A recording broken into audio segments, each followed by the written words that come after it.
Bismillahirrahmanirrahim. Assalamualaikum warahmatullahi wabarakatuh. Perkenalkan, nama saya Mutia Zuratul Jannah. Saya Indra Saputra. Kami dari kelompok 4 Akidah Akhlak.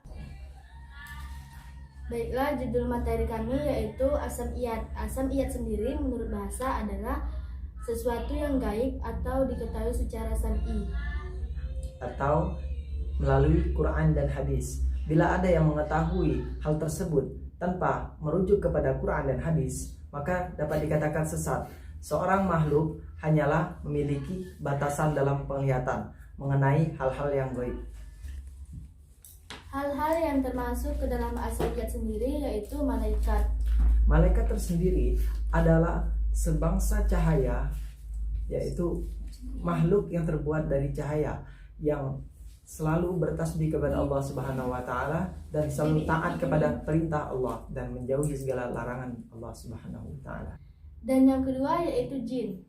Jin tersendiri adalah jin-jin halus yang terbuat dari sebangsa api, yaitu jin dapat melakukan segala perbuatan yang begitu menakjubkan karena jin telah diberikan ta'lif oleh Allah ketika diciptakan.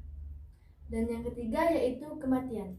Kematian adalah suatu hal yang pasti yang dapat terjadi kepada seluruh makhluk-makhluk Allah Subhanahu wa taala, khususnya manusia, dan sesuai dengan firman Allah Subhanahu wa taala, kullu nafsin dha'iqatul maut, yang dikatakan tiap-tiap yang berjiwa akan merasakan kematian. Dan yang kelima yaitu sirat. Sirat sendiri adalah jalan yang lurus untuk menuju surga Allah Subhanahu wa taala. Bila seorang umat manusia menuju surganya Allah Subhanahu wa taala dengan membawa iman atau kadar keimanan yang tinggi, maka dia akan melaluinya secepat kilat. Hal tersebut sudah dinyatakan dalam beberapa riwayat, dan ada riwayat lain mengatakan bila seorang makhluk tersebut membawa kadar keimanan yang rendah, maka dia akan berjalan dengan merangkak menuju surganya Allah Subhanahu wa taala. Bahkan ada yang sampai terjatuh ke dalam nerakanya Allah Subhanahu wa taala. Nauzubillah tsumma nauzubillah. Bagian-bagian surga sendiri sesuai tingkatannya yaitu surga Firdaus. Surga Firdaus adalah tingkatan surga yang pertama atau surga yang paling mulia bagi orang-orang yang menjauhi segala larangan Allah Subhanahu wa taala dan taat kepada perintah Allah Subhanahu wa taala. Dan yang kedua ada surga Naim. Surga Naim adalah surga tingkatan kedua, yaitu diperuntukkan bagi orang-orang yang bertakwa kepada Allah Subhanahu wa taala. Bagian-bagian neraka dan tingkatannya yaitu neraka Jahanam. Neraka Jahanam adalah neraka yang diperuntukkan bagi umat Nabi Muhammad yang gemar melakukan dosa.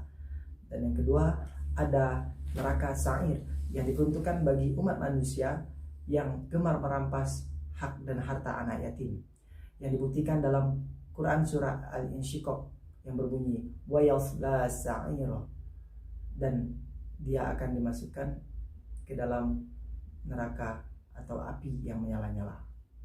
Dan yang ketiga adalah tingkatan neraka Khutamah. Neraka Khutamah adalah neraka yang diperuntukkan bagi umat Yahudi atau seluruh pengikut-pengikutnya yang gemar melaksanakan atau menyekutukan Allah Subhanahu wa taala.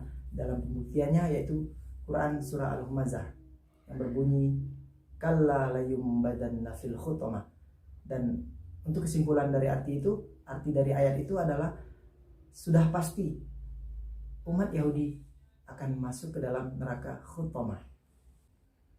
Baiklah, kesimpulan dari materi kami asam iyat yaitu sesuatu yang gaib yang tidak bisa ditangkap oleh panca indera, namun keberadaannya harus kita imani seperti malaikat, jin, kematian, surga, dan neraka.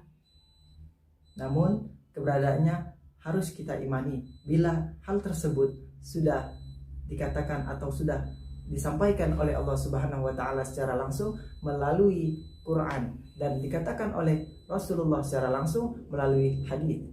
Kita sebagai manusia harus beriman kepada Quran dan hadis, yaitu hal-hal tersebut harus kita imani karena itu adalah salah satu pedoman dalam kehidupan kita dan memang harus kita imani.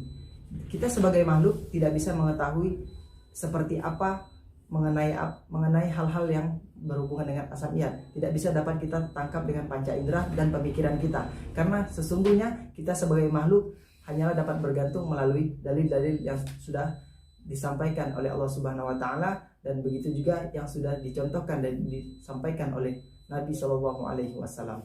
Sekian dan terima kasih. Makalah sudah kami sampaikan. Mohon maaf atas segala kekurangan atau ada salah kata. Wabillahi taufiq wal hidayah. Wassalamualaikum warahmatullahi wabarakatuh.